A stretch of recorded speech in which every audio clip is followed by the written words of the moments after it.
Bonjour à tous, bienvenue dans cet espace d'échange, d'édification et de partage. Soyez tous bénis dans le nom de Jésus. Nous allons parler d'une thématique qui porte essentiellement sur les lois sanitaires bibliques.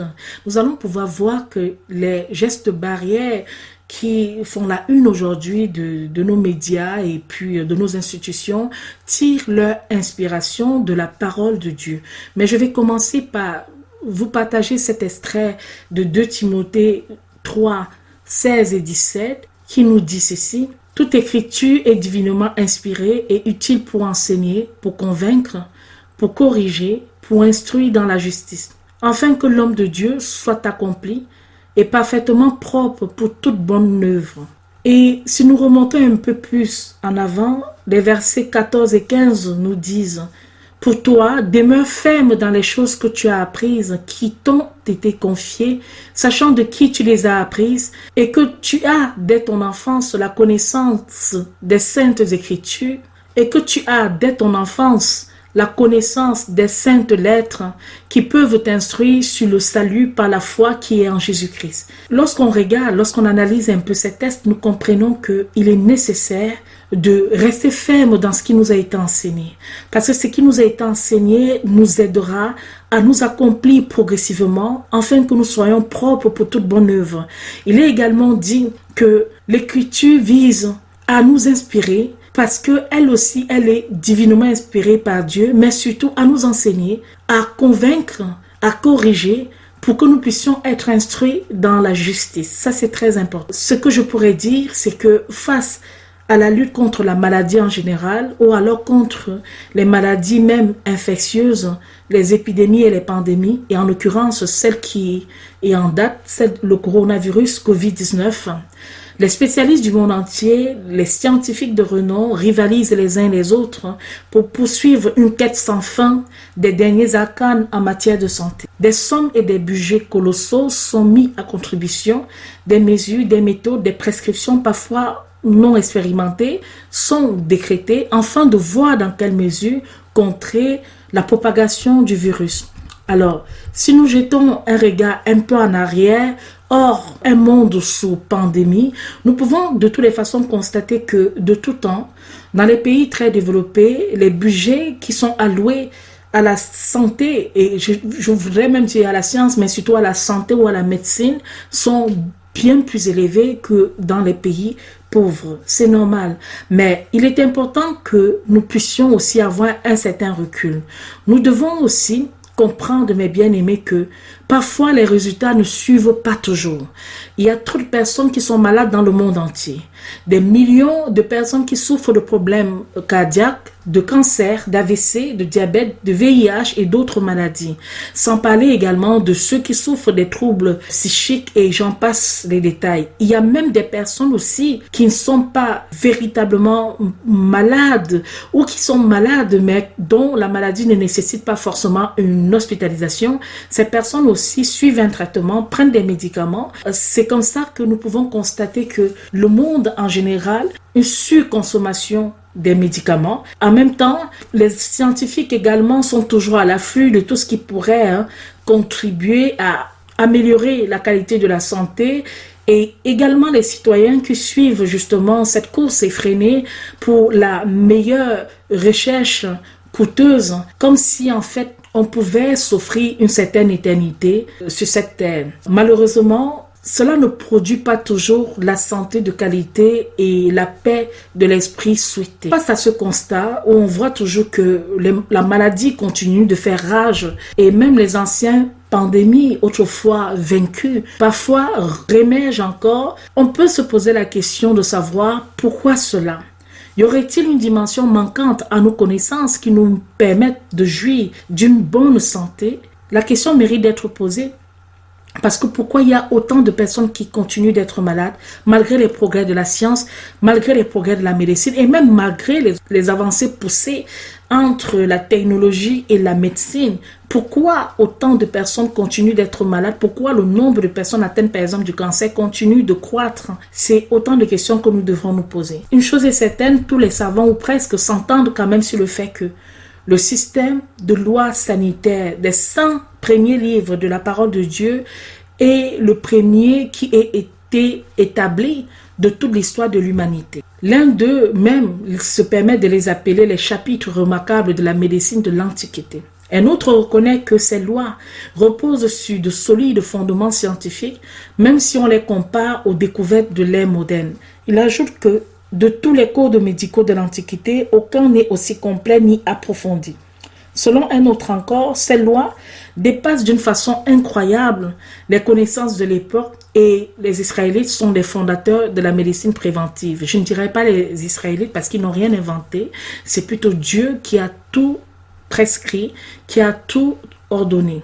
Un autre savant affirme que ces lois sanitaires étaient supérieures à celles qui existaient alors dans le monde entier et que jusqu'aujourd'hui, on n'y a apporté que très peu d'améliorations. Alors, le monde entier a, je dirais, une vision déformée de la santé parce que nous avons perdu quelque part la boussole qui était destinée à nous montrer le juste équilibre. Nous avons tendance à aller d'un extrême à un autre parce que nous avons perdu les principes de base que notre Créateur, le Dieu Tout-Puissant, nous a fournis dans ce magnifique manuel de fonctionnement des êtres humains que j'appelle Bible. Nous avons tourné le dos, tout simplement, à ce recueil de bonnes instructions, de bonnes pratiques pour imaginer un monde à notre manière et imaginer de formes de remèdes, de traitements aussi inspirés de cette conception erronée.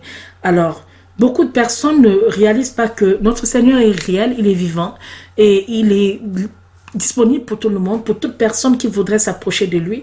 Le créateur de l'univers, il est aussi le concepteur du corps humain. Rien ne lui échappe. C'est un peu comme si, par exemple, on achète des appareils électroménagers ou même tout simplement des appareils technologiques. Ils sont très souvent accompagnés de notices, notices d'utilisation, etc.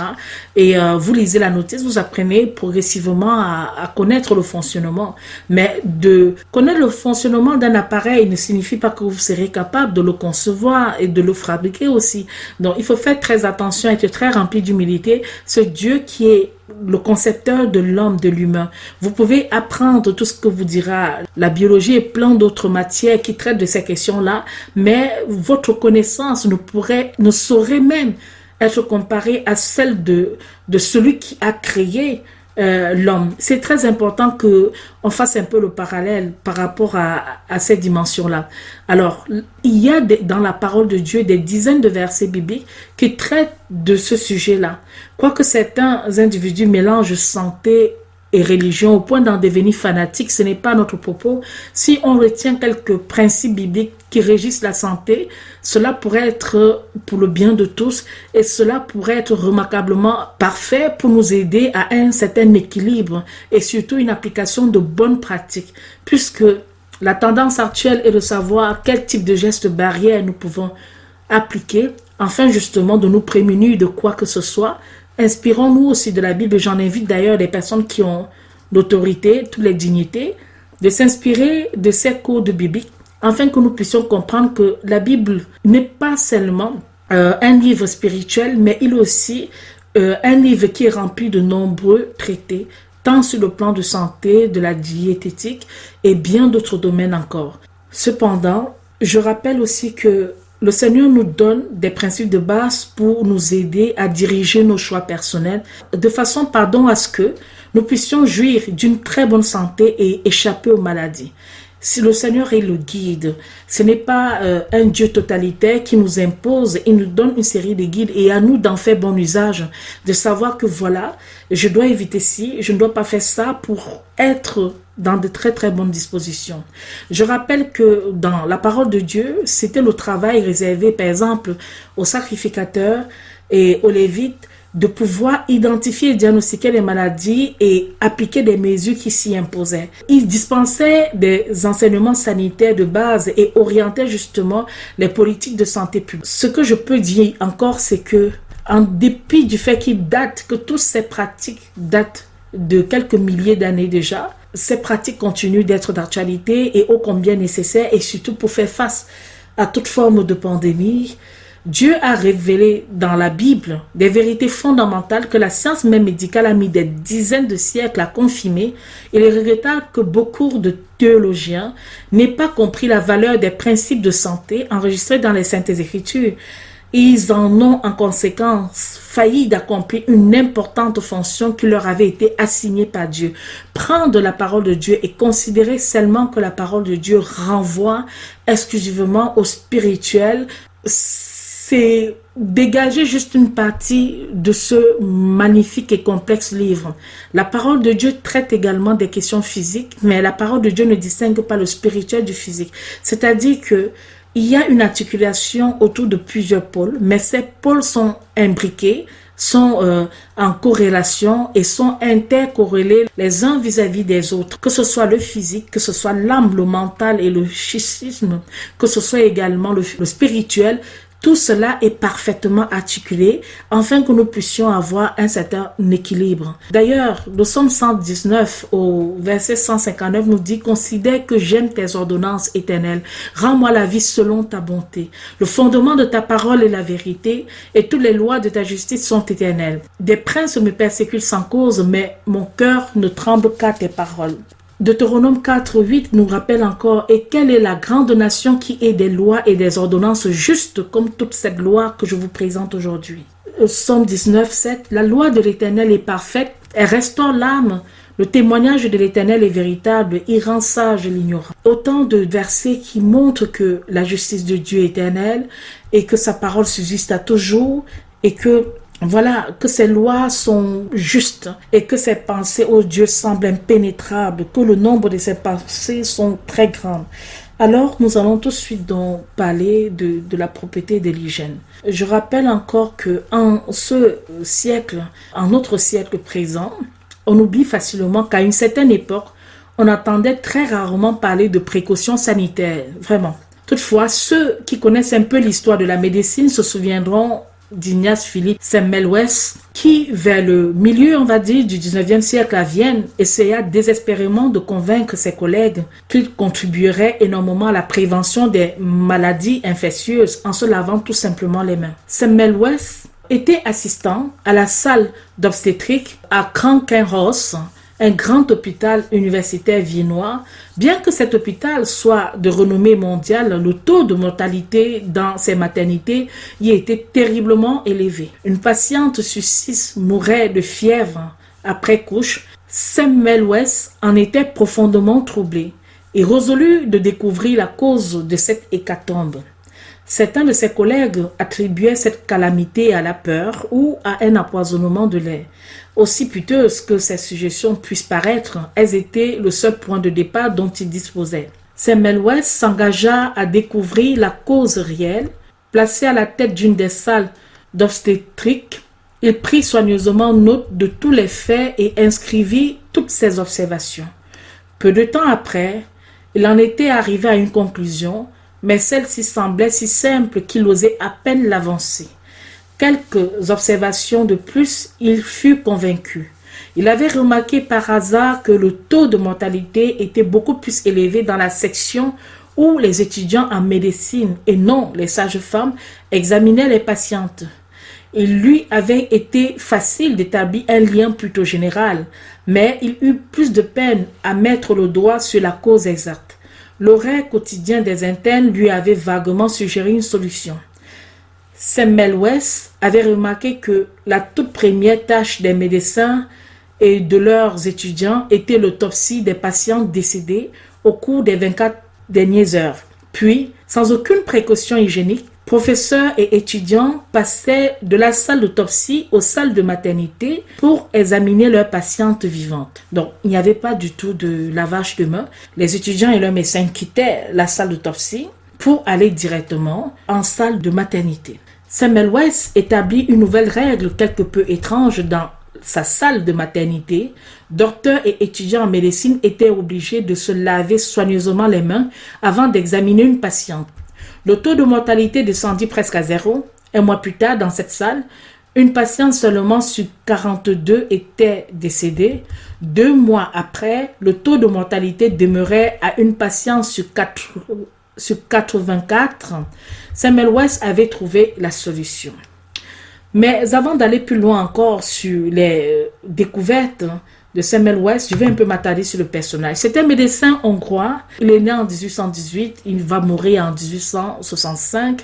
Il va travailler sur la fièvre puerpérale et ce travail va permettre d'illustrer des aspects importants du raisonnement scientifique et de la recherche d'explications causales. Les recherches de ce médecin sur les causes de la fièvre puerpérale ont aussi une retombée fondamentale sur la pratique de l'asepsie en milieu hospitalier. Samuel West est parmi les premiers médecins à encourager la pratique de la désinfection des mains pour prévenir la transmission des maladies nosocomiales et probablement le premier à en avoir prouvé l'effet positif sur la réduction du taux de mortalité. Vous voyez, c'est quelque chose. Je rappelle que la fièvre puerpérale constitue à l'époque de Samuel West et jusqu'à la découverte des antibiotiques la principale cause de mort pour les femmes qui accouchent. Ça, c'est important à noter. Elle est provoquée par une infection bactérienne, mais le rôle des micro-organismes dans ce genre de maladie est ignoré à l'époque. Et c'est comme ça que Samuel West arrive cependant à isoler la cause probable des décès grâce à des combinaisons d'observations et d'expérimentations diverses qui lui permettent de réfuter plusieurs explications étiologiques courantes et finalement d'appuyer par différentes formes de preuves l'hypothèse que les particules présentes sur les mains des médecins sont la cause ultime de la maladie. Parce que, souvenez-vous, c'était les médecins qui pratiquaient en amont l'autopsie. C'est très important de noter aussi ces éléments-là. Même avec ces preuves, il lui fallut des années pour convaincre les membres de la profession médicale que de simples mesures d'hygiène pouvaient empêcher l'infection de se propager. Cette découverte était aussi simple qu'elle était profonde. Elle représente un tournant dans l'histoire de la médecine. Il n'est peut-être pas très exact de dire qu'il s'agit d'une découverte.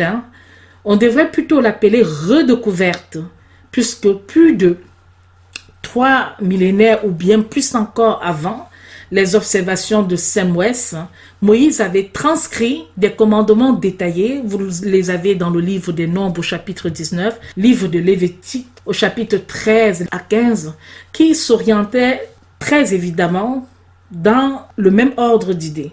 Si on en avait observé la logique, ce code aurait évité des siècles de morts et de souffrances inutiles. Les lois de Moïse étaient simples, bien-aimés. Quiconque touchait un mort était déclaré impur. Ces personnes devraient alors laver leur corps et leurs vêtements plusieurs fois à grande eau avant de reprendre leur place dans la société. Et même, il y avait un délai de jours qui était nécessaire, prescrit à respecter. C'était en réalité un délai de confinement, de quarantaine, qui était à respecter, afin justement de s'assurer que le malade n'était plus contagieux avant de retourner dans la société. Le plus extraordinaire, c'est que nous les observons encore à l'heure actuelle, comme l'écrit un savant, elles sont essentielles au contrôle de la maladie. Un autre scientifique explique que le nettoyage à l'eau et au savon détruit les micro-organismes qu'attrapent les patients et on le recommande non seulement comme précaution d'hygiène personnelle, mais comme procédure principale de prévention des infections nosocomiales que propage le personnel hospitalier. Revenons sur l'histoire de Samuel West. Nous avons le cas de ces femmes qui viennent accoucher dans un milieu hospitalier et qui chopent justement une infection. Et cette infection donc est nosocomiale parce que c'est lié aux pratiques du personnel hospitalier. Il n'y a donc rien de mieux que de se laver les mains régulièrement au savon et à grande eau. Il est bien malheureux de constater qu'il a fallu à la médecine tant de siècles pour redécouvrir l'importance de se laver les mains. Les préceptes non bibliques n'indiquent jamais qu'il faille se laver à grandes eaux, comme le font ceux de Moïse. Rappelez-vous, dans ces textes que je vous ai cités, il est nécessaire vraiment de se laver à grandes eaux et l'eau vive. Vous voyez, c'était autant de choses. Les commandements de Moïse se rapprochent plus des découvertes de l'ère moderne et c'est que formidable, mes bien-aimés. Alors, la parole de Dieu parle aussi de l'utilisation des nettoyants pour purifier. Si les principes bibliques s'en tenaient à cela, il serait déjà très impressionnant. Mais il y en a plus, bien-aimés. Non seulement les Israélites devaient-ils se laver à grandes eaux, mais on leur ordonnait de se servir, on pourrait parler de savon primitif ou d'un antiseptique primitif. Nombre 19, verset 18, On se servait des branches d'hysope. Le sacrificateur se servait des branches d'hysope mouillées pour asperger sur la personne impure. L'hysope, selon les experts, il semble que l'hysope soit une sorte de marjolaine. Elle fait partie en tout cas des plantes antiseptiques, respiratoires, au même titre que le thym, la lavande, le serpolet, la marjolaine, l'eucalyptus et d'autres plantes qui répondent à ces fonctions-là. Elle contient également, comme le thym, le cavacrol qui est presque identique au thymol. C'est un agent fongicide et un antibactérien que l'on retrouve aujourd'hui encore en médecine, même dans les préparations de pharmacie. Il est évident que le commandement biblique de se laver après être rentré en contact avec quelqu'un ou quelque chose d'impur, quelque chose de souillé, était extrêmement en avance sur son temps. Je vais m'attarder très rapidement encore sur l'hysope parce qu'on en apprend beaucoup de choses, notamment que ce soit dans la parole de Dieu, le roi David demande à Dieu de le purifier avec l'hysope afin qu'il soit pur, etc.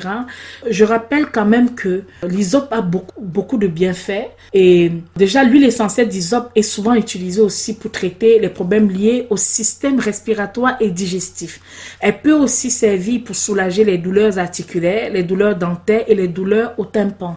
Elle contribue également à réguler la tension artérielle et en aromothérapie, comprendre que elle fonctionne aussi au même titre que les pinènes et les monoterpènes. Elles fonctionnent comme un décongestionnant.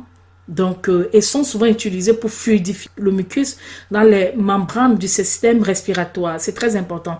Je rappelle également que l'huile essentielle aussi d'hysope exerce une action antibactérienne et antifongique. C'est autant de choses qu'on peut noter et je ne veux pas citer toutes les vertus, mais c'est déjà merveilleux. Nous voyons que la Bible était bien en avance sur pas mal de choses. Maintenant, il m'a semblé comprendre que la vente d'huile d'hysope n'est pas autorisée en vente libre, sauf erreur de ma part.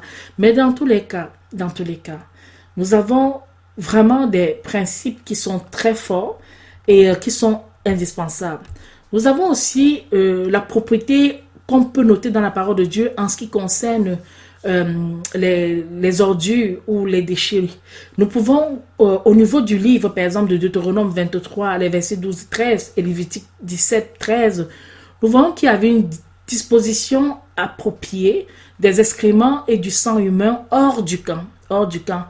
Les lois de Moïse insistaient sur l'importance de disposer d'une façon très appropriée les excréments et du sang humain, et les deux devaient être enterrés hors du camp.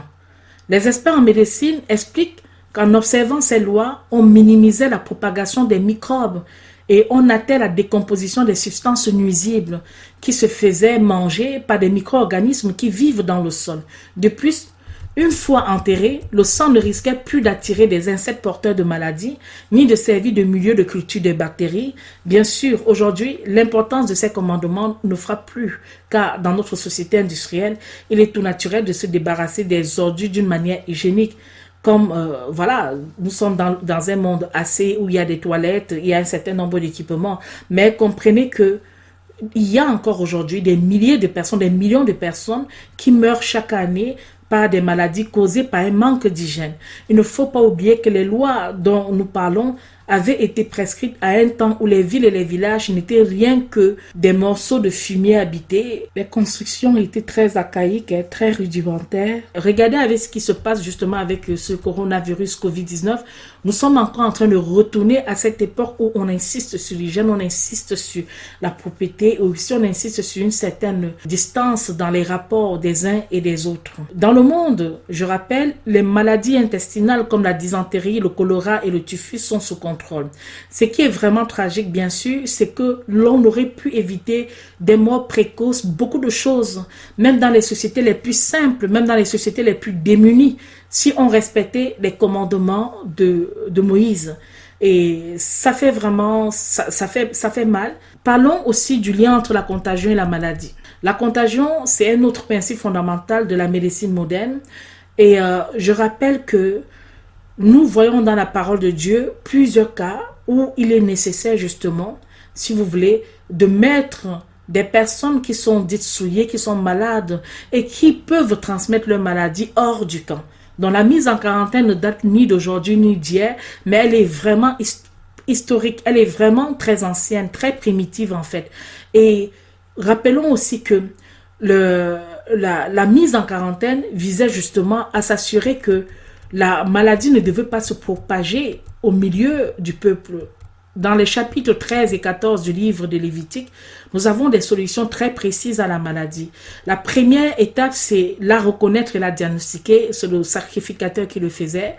En fonction des gravités, séparer ou isoler ou confiner la personne, le malade, se couvrir le nez et la bouche. Quand vous voyez avec les gens, avec des masques et tout, ça ne date pas d'aujourd'hui, ça ne date pas, ça a été indiqué dans la parole de Dieu, effectivement. Vous pouvez lire ces chapitres 13 et 14, la nécessité qu'il fallait se couvrir le nez et la bouche. En quatrième point, traiter d'impur tout ce que le malade avait touché, purifier la personne elle-même en suivant un procédé très précis et très patient. Enfin, détruire tout ce qui n'a pas pu être purifié. Aujourd'hui, tous les professionnels de soins de santé suivent ces préceptes d'une façon ou d'une autre. De plus, nous pouvons regarder, si on fait une similitude ou une superposition avec ce qui se passe en ce moment, nous voyons que ce sont autant de mesures qui chevauchent ensemble, qui se superposent même parfaitement. Et que dire, à part que, bien aimé, que des mesures pareilles ont été plus ou moins appliquées lorsqu'il y a eu des millions d'autres morts de la lèpre, où il y a eu des épidémies partout dans le monde entier, dans le passé. Toutes ces choses sont arrivées lorsqu'on ne respectait pas les préceptes bibliques. La solution se trouve dans la Bible et non dans une éprouvette et non dans des laboratoires. C'est d'abord dans la Bible. Ayons cette humilité-là. Vous ne pouvez pas avancer dans la recherche quand vous négligez déjà les fondements de votre recherche. C'est pour cette raison que nous avons voulu partager et vous faire redécouvrir encore les choses qui étaient au niveau de la parole de Dieu. En suivant les préceptes du livre Lévitique, on a réussi à contrôler de nombreuses épidémies. De nombreuses épidémies. Et à l'heure actuelle, et grâce au progrès accompli dans le traitement de maladies, on pensait ne plus pouvoir mettre en quarantaine des malades. Ce n'est plus le cas aujourd'hui. Nous voyons que avec l'apparition de certaines maladies, on est bien obligé de réappliquer ces mesures qui semblaient appartenir à un autre temps. La quarantaine, c'est un moyen efficace de lutter contre la maladie, même en notre ère de progrès technologique. Il arrive actuellement que nous fermons nos écoles, que les universités soient fermées. Voilà, pour éviter justement que la maladie contagieuse continue de se propager. Pas seulement les universités, même les frontières. La plupart des nations se calfeutrent les unes des autres. Je finirai en disant que les lois sanitaires de la Bible sont absolument uniques, tout simplement. Elles ont été rédigées sans aucune erreur scientifique, il y a des millénaires d'années, alors qu'à l'époque, on ne possédait pas la technologie nécessaire à de telles découvertes qu'on a aujourd'hui. Dans certains cas, il a fallu plus de milliers d'années pour que tous ces premiers préceptes puissent être démontrés scientifiquement. Voilà ce qu'on pourrait dire. En deuxième partie, nous parlerons dans une autre émission des aliments impurs et impurs. Ne pas voir une envie peut-être de dicter, de dire non, on doit consommer ci, on doit consommer ça. Nous allons juste apporter des éléments scientifiques. Pourquoi il a plu au Seigneur de déclarer tel aliment pur et tel aliment impur. Si ça peut nous aider aussi à améliorer notre façon de nous nourrir, pourquoi pas, mes bien-aimés. Merci à vous tous qui nous avez écoutés. Soyez tous bénis dans le nom de Jésus. À très bientôt.